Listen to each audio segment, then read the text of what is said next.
Thank you. Ultimately, at the end of the day, Russia's Western partners are calling this a heinous act. They're calling it a Russian invasion, a barbaric act. Putin is calling this a mission of peacekeeping. We understand the military side of it for now to some degree. We're still gathering our data by the minute here at RT International. Let's address, however, Karin, the economic issues now that are already being discussed by various Western officials. As we understand, they are drafting new sanctions, and some are saying much is going to depend on what Germany does here. Some officials in Berlin have suggested a block on all energy imports from Russia. That does sound rather dire. Could you see that happening, Karin?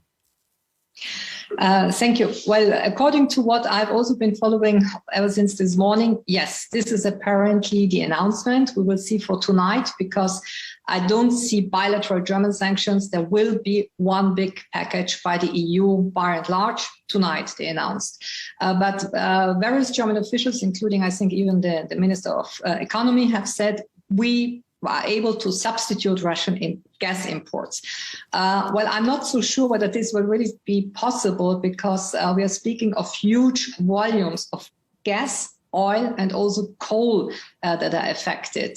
Some are even announcing that in this final stage of renegotiating the agreement with Iran, that Iranian gas could substitute Russian natural gas. I mean, this would be the irony of history, to substitute Russian gas, natural gas, or so the pipelines with natural gas from Iran, given also all the the uncertainties that you have with Iran.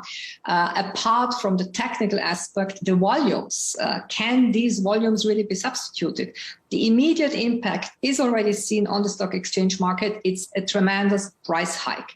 And we might even see a situation when the average German household will have to spend maybe 50% of the income on utilities. I mean, this is something that has never been happening before. A huge amount of expenditure, Karin. Can the average family be relied upon to actually pay that much? No.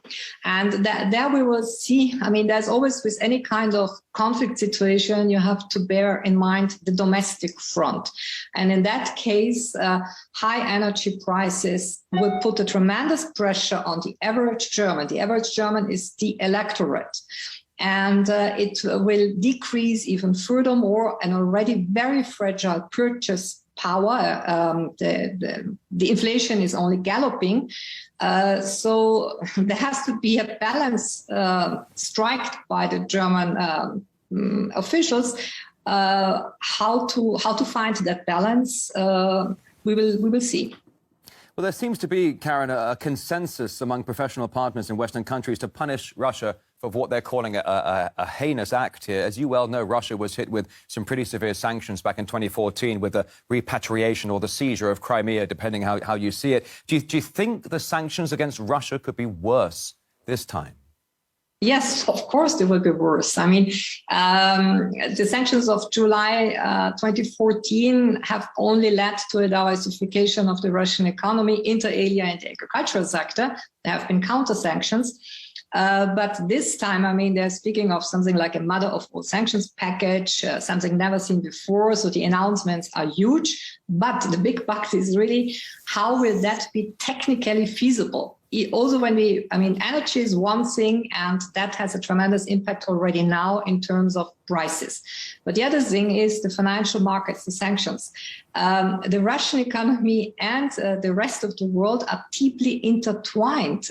We have French banks, German banks, Austrian banks, above all Italian banks, which are very much present in the Russian banking sector. So we're not only speaking about SWIFT, the transfer financial transaction system. This can be replaced by something else, which might be more cumbersome, but this is something that is technically replaceable. What will not be possible is to disentangle this cooperation by the banks with all the credits that they have and their investments. I simply cannot imagine that, maybe it can be announced politically, but how it can really be implemented then on a practical level, I have problems in seeing that. Karin Kneissl, a former foreign minister of Austria, joining us live during this breaking news coverage here on RT International. Many thanks. We appreciate your time. Thank you. You're most welcome.